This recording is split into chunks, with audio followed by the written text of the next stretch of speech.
guys, it's April. Today I want to talk about the series of unfortunate events. For the first time in my life, I have read through the complete series of Lemony Snicket's series of unfortunate events, and now I have words that want to come out of my mouth. So that is this video. I will do this video in the same fashion I do all of my other review videos. I will have a non-spoilery section at the beginning, and then I will go into a gush of words that may or may not contain spoilers. So at that point, you are taking your life and mine into your own hands if you continue watching. So there is that. Now, the series of unfortunate events includes all of these books.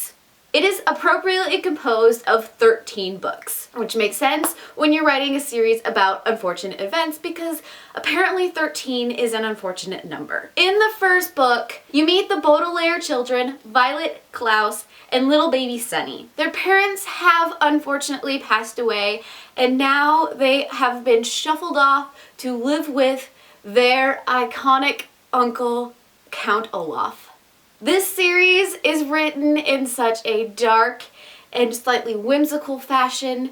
It brings in big words and it explains what those words are, so it's great for teaching kids a bigger vocabulary. It's even great to hear it read out loud because there's this interaction and style that works really, really well. Reading this for the first time as an adult, such as myself, I struggled a little bit with the story. I was up and down. Things felt really, really repetitive, and maybe that's because I read them so close together. It always started where they got shipped off to some new place or ended up in a new place. They're trying to figure things out.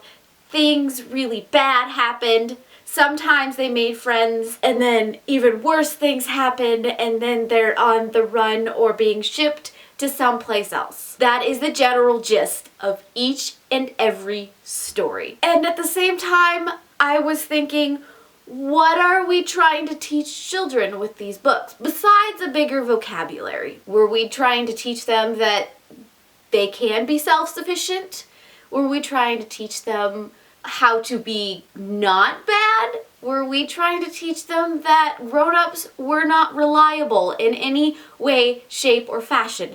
That is the lesson that I mainly gained from this series, is that if you want to be good, if you want to succeed, and if you want to have someone to rely on, they have to be younger than the age of 14. I don't think that's the message that one was supposed to receive from this series, but that is kind of what I got. I really wanted to like this series because it is written in such a dark fashion and the imagery is absolutely amazing, and I do like how each of the books starts and finishes with this person who's investigating the Baudelaire children and trying to figure out what happened to them. But overall, I struggled with the message that these books were trying to give, and I think that is the main issue I had with it. And then when it came to the end, and it ended,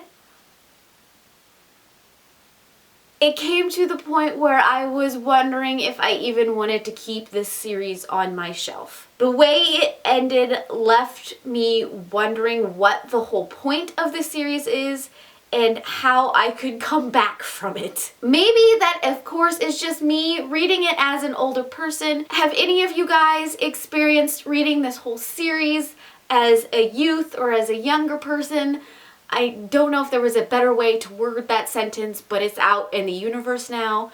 Tell me down below, because maybe there's something I missed in this series and I would really, really like to see it through somebody else's eyes. But I am now going to go into a small little tirade over thoughts, opinions, and things. My main whole gush about words and spoils and things like that is going to deal with this last book because, of course, this is the most recent read for me, and this is the one that is now sticking out in my mind because it made me all kinds of angry. I think this is the book that I gave the lowest rating for the whole series because I just couldn't deal with how it ended. My problem stems from the fact that every time the Baudelaire children starts to rely on a grown-up, they are killed off. And most of the time the children watch these people be killed. And it has a slight effect on their psyche, but at the same time it has no effect. They're like, yes, this person dies, we need to move on and figure out how to take care of ourselves.